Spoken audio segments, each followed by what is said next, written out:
I saw the Tacoma Narrows Bridge die today, and only by the grace of God escaped dying with it.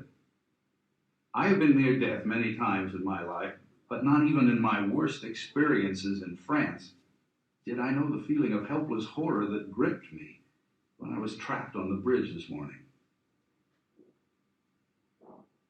The Olympic Peninsula, extending northward from the lower end of Puget Sound for a distance of more than 90 miles, is separated from the mainland throughout its length by the waters of the Sound.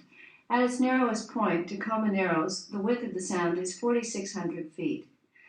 In 1937, the state of Washington created a toll bridge authority, which was empowered to construct bridges within the state.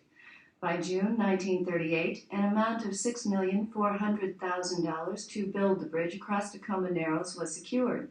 Construction started in January 1939. The plans called for a suspension bridge having a central span of 2,800 feet and two side spans of 1,100 feet each. The structure of a two-lane roadway with two sidewalks was supported by two cables 39 feet apart and by stiffening I-beam girders 8 feet tall. Each of the two main cables is made up of many strands of iron wire. The cables terminate at each end of the bridge in concrete anchorages. The Tacoma Narrow Suspension Bridge was ready to be opened for vehicular traffic on July 1, 1940. After the usual ribbon-cutting ceremony and speeches, the official motorcade crossed the bridge from the mainland to the peninsula. After the Tacoma Narrows Bridge was opened to traffic, its unusual behavior was noted by a number of motorists. This behavior was described by an engineer associated with the bridge project. Immediately after the bridge was put into service, many motorists who crossed it commented on the extraordinary oscillations of the roadway. These oscillations, or waves, were sufficient to cause discomfort to occupants of cars. Some motorists made long detours to avoid recrossing the bridge. The oscillations were in a vertical direction, some having up and down motion as large as 5 feet. The amount of up and down motion did not seem to depend on the wind speed. It seemed wise to us to make a systematic series of observations of the oscillations of the bridge. We observed, first, motions of considerable magnitude with wind velocities as low as 3 or 4 miles per hour.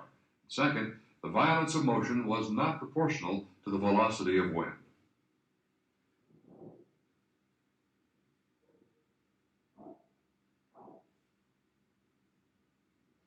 On November 7, 1940, at 5 a.m., Mr. Kenneth Arkin, chairman, Washington Toll Bridge Authority, was awakened by the wind.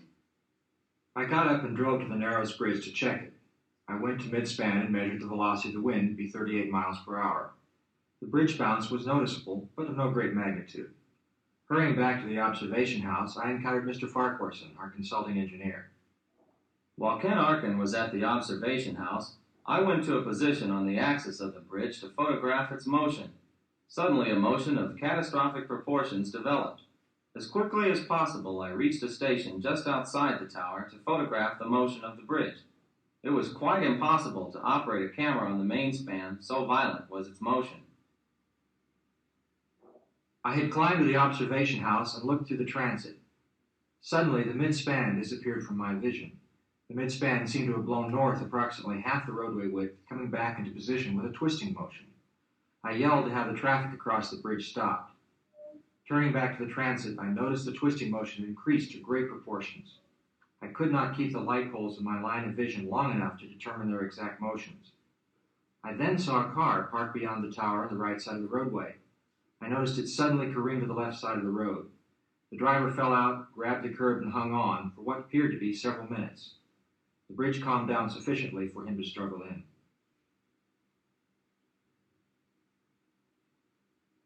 As a reporter on the Tacoma News Tribune staff, I had gone to watch the bridge. I drove onto the bridge and started across. In the car with me was my daughter's Cocker Spaniel, Tubby.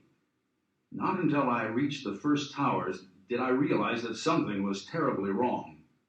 Just as I drove past the towers, the bridge began to sway violently from side to side. The tilt from side to side became so violent that I lost control of the car. I jammed on the brakes and got out of the car, only to be thrown onto my face against the curb. Around me, I could hear concrete cracking. I started back to the car to get the dog, but I was thrown before I could reach it. The car itself began to slide from side to side on the roadway. I decided the bridge was breaking up. My only hope was to get back to shore. I crawled 500 yards or more to the towers. My knees were raw and bruised. My hands were swollen from gripping the concrete curb. But I was spurred on by the thought that if I could reach the towers, I would be safe.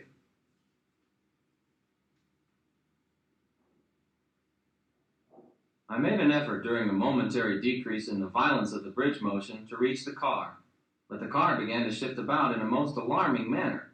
While I was out on this portion of the span, I took the opportunity to examine the state of the bridge. As far as the eye and ear could detect, the oscillations were causing no distress in the girder. Then, as I was sighting along the outside edge of the bridge, I saw a distinct break in the steel I-beam. From this point on, failure occurred so rapidly that observation was difficult and impression and fact are somewhat mixed. A whole section fell out of the bridge. After this first section fell, the whole bridge, almost at once, ceased its violent twisting motion and fell into a much easier vertical motion. The failure became progressive along the main span, the shock of each successive unloading of the main span producing a corresponding shock in the side span from which I was attempting to make observations. 2 of these shocks were of sufficient force as to throw me violently to the deck.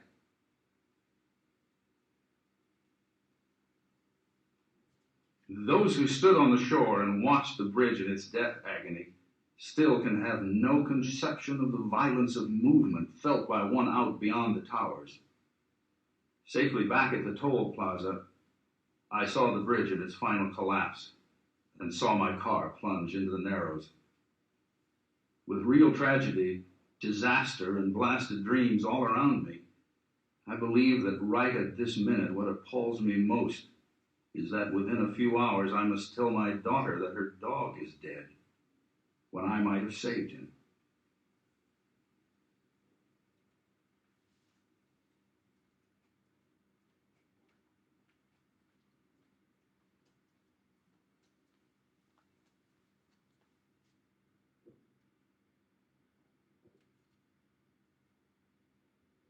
These selected sequences show the bridge on the day of collapse.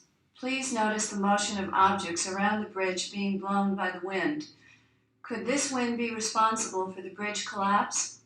Please note that the wind is strong, reported to be about 35 knots, but it did not uproot trees. How could this wind blow down the bridge?